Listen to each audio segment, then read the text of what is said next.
Baik, pada kesempatan kali ini kami kelompok 9 ingin mempresentasikan artikel yang berjudul Malaise Vel Wake Bloods.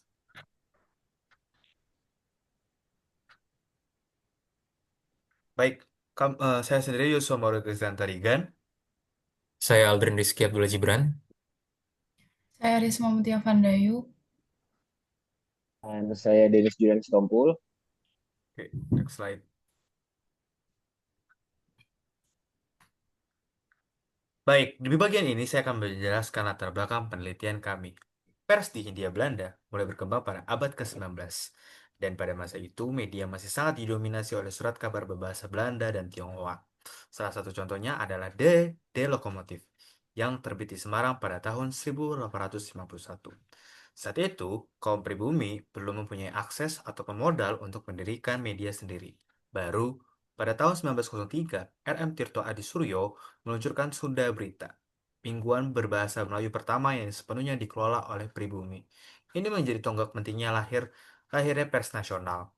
Selanjutnya, media massa itu tidak hanya berfungsi sebagai penyampai berita, tetapi juga sebagai alat kritik dan penyadaran sosial. Dalam era politik etis dalam tahun 1901, muncul wacana belas budi dari pemerintah kolonial dan Sunda Berita memanfaatkan momen ini untuk menyuarakan isu hukum, pendidikan, dan budaya. Melalui bahasa Melayu, Tirto berusaha menumbuhkan identitas dan kesadaran nasional di kalangan pembaca pribumi. Karena itu, penelitian kami bertujuan untuk menelusuri perkembangan awal pers di Hindia Belanda, menganalisis fungsi sosial politik media massa, dan mengkaji Sunda Berita tahun 1903 sebagai tonggak layanan pers nasional. Next slide.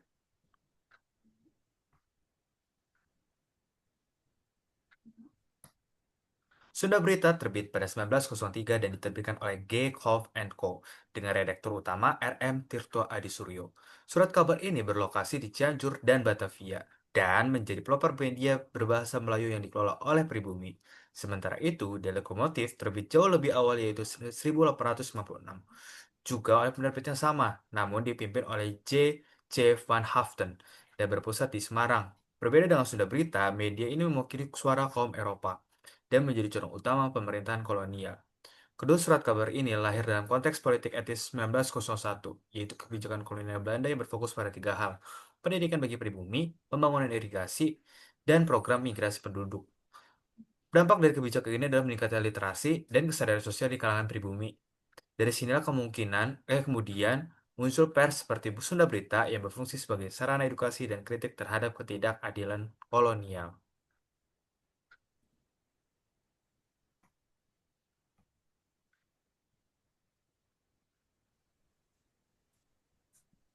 Oke, di sini saya akan menjelaskan isi dan ringkasan artikel.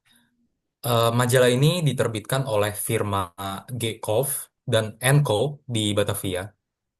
Nah, Raden Mas Tirto Adi Surjo ini bertugas sebagai redaktur utama, dan ia juga dibantu oleh tokoh J.C. Van Haften, yaitu seorang advokat sekaligus pengacara di Batavia yang mengurus bagian hukum.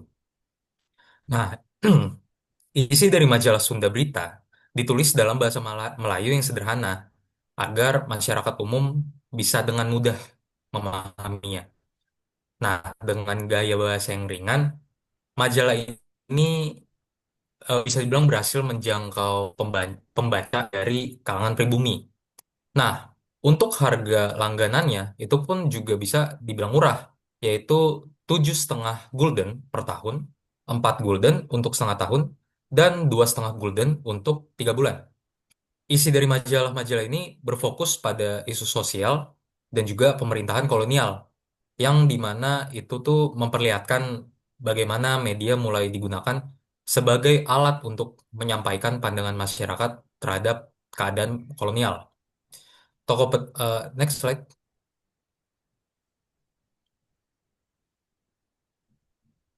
Nah, tokoh penting dalam penerbitan ini adalah Tirto Adi Surjo, yaitu pelopor jurnalisme pribumi, sekaligus pendiri Sunda Berita dan juga Medan Prijaji, maaf. Nah, melalui media, ia memperjuangkan suara rakyat terhadap ketidakadilan kolonial. Lalu, selain itu, ada juga J.C. Van Haften, yaitu seorang redaktur dan advokat Belanda yang membantu dalam aspek hukum penerbitan majalah ini.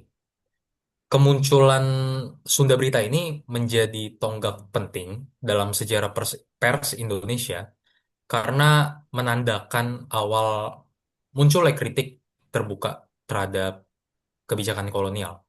Nah, sejak saat itu, masyarakat pribumi mulai memiliki wadah untuk menyuarakan pandangan mereka melalui media berbahasa Melayu yang mudah dipahami. Next. Nah, ya, dan sekarang kita masuk ke media dan politik. Ya, jadi pada awal abad ke-20, hampir semua media di Hindia Belanda itu dikuasai oleh orang Eropa atau Tionghoa. Media waktu itu lebih fokus ke ya pembaca kolonial, bukan ke masyarakat pribumi. Nah, di tengah situasi yang seperti itu, muncul satu media baru nih yang beda banget dibanding media lainnya, yaitu Sunda Berita. Kehadiran Sunda Berita ini penting banget karena kehadirannya itu menandai lahirnya ruang baru dalam lanskap informasi kolonial.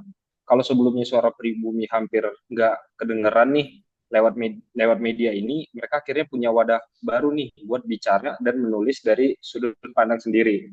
Slide selanjutnya, tokoh di balik Sunda Berita adalah Raden Mas Tirto Adi Suryo, tapi beliau bukan cuma sekedar redaktor biasa. Mas Tirto ini bisa dibilang salah satu pelopor jurnalisme yang punya semangat perlawanan.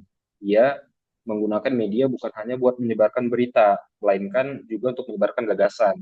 Gagasan tentang keadilan, kemajuan, dan kesadaran sebagai bangsa. Dan lewat tulisannya juga, Tirto berusaha menyatukan pembaca dari berbagai latar belakang etnis dan sosial lewat bahasa Melayu, supaya semua orang bisa paham dan merasa terhubung. Selain itu, ia juga menentang monopoli informasi yang biasanya cuma berpihak ke elit Eropa.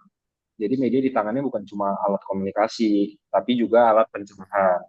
Kalau kita lihat dari sisi politik, Sunda Berita punya makna yang lebih dalam lagi. Surat kabar ini terbit di Batavia di bawah redaksi Tirto Adi Suryo dan menjadi salah satu momen penting dalam sejarah pers di Indonesia. Ia bukan sekedar media informasi, tapi juga wadah penyebaran gagasan intelektual dan semangat kebangsaan. Ya bisa dibilang Sunda Berita itu salah satu bentuk awal lah dari jurnalisme nasionalis di Hindia Belanda. Dan lewat tulisan-tulisannya juga muncul kesadaran nih bahwa media bisa jadi alat perjuangan, bukan dengan senjata tapi dengan kata kayak gitu.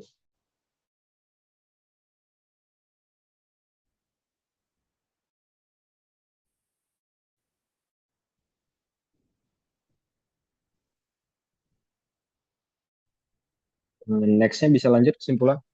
Next slide. Baik, invasi teori. Baik, akan saya di slide ini kita akan melihat visualisasi dari Tirto Adi Suryo dan surat kabar Sunda.